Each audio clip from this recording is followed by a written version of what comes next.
She had the money. He had the youth. Their secret affair was supposed to be just that, secret.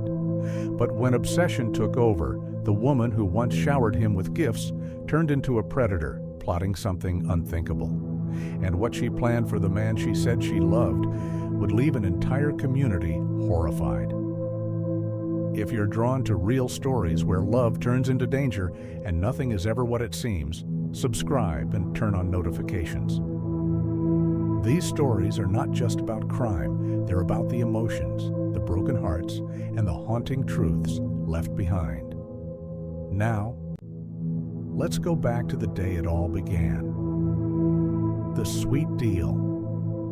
In the quiet suburbs of Houston, 47-year-old Jacqueline Rivers was known for her successful skincare business, flashy lifestyle, and taste for younger men. She was elegant, affluent, and always dressed like she was on her way to a photo shoot.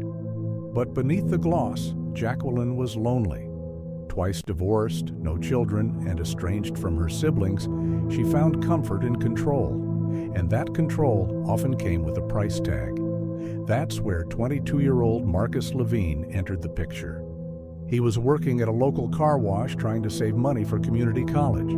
He was polite, handsome, and always had that hungry look in his eyes, hungry for more than just a paycheck. Jacqueline noticed him one humid July afternoon, offered him a ride, and never looked back. Their relationship started like a fairy tale. She paid for his rent, his clothes, even his car. In exchange, he offered companionship, dinners, and affection that flattered her ego and soothed her solitude. To the outside world, they were an odd pair. To Jacqueline, they were perfect. But Marcus? He wasn't in love. He was playing the part. And soon, he wanted out. Obsession turns ugly. After nearly a year of their arrangement, Marcus started seeing someone his own age, Kayla. She was bright, sweet, and everything Jacqueline wasn't. He tried to keep the affair a secret, but secrets never last long when jealousy is watching. Jacqueline found out through an Instagram story. Marcus laughing in a park with Kayla, holding her hand. No tags, no captions. But it was enough. Something inside Jacqueline snapped. She wasn't just hurt, she felt betrayed. How dare he humiliate her after all she had done, all she had paid? At first, the texts came, hundreds of them, begging, accusing, threatening. Then came the private investigator.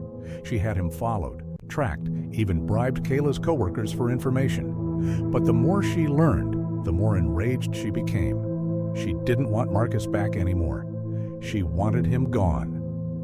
The murder plot. Jacqueline's plan wasn't impulsive, it was calculated. She contacted a former security guard who had once worked for her salon chain, a man named Delroy. He was down on his luck, out of money, and still carried a grudge over being fired for stealing products. She offered him $15,000 to scare Marcus.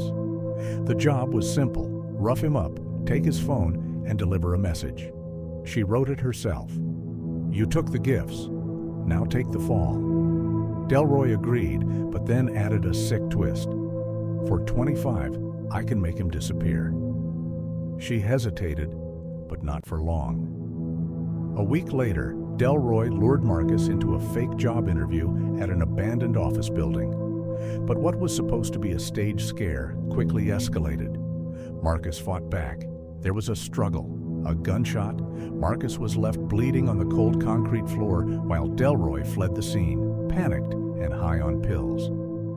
Jacqueline didn't call 911. She didn't even flinch. In her mind, she had erased the problem, and now she could breathe again. Except Marcus survived. The unraveling. Barely clinging to life, Marcus managed to drag himself to a nearby gas station. Security footage captured his arrival, blood pouring from his side, repeating Jacqueline's name over and over. Police picked up Delroy within 48 hours. He cracked almost immediately and gave them everything: text messages, audio recordings, and most importantly, Jacqueline's handwritten note meant to be left on Marcus's body. Jacqueline was arrested at her home, sitting by the pool, sipping wine like nothing had happened. During the trial, she showed no remorse.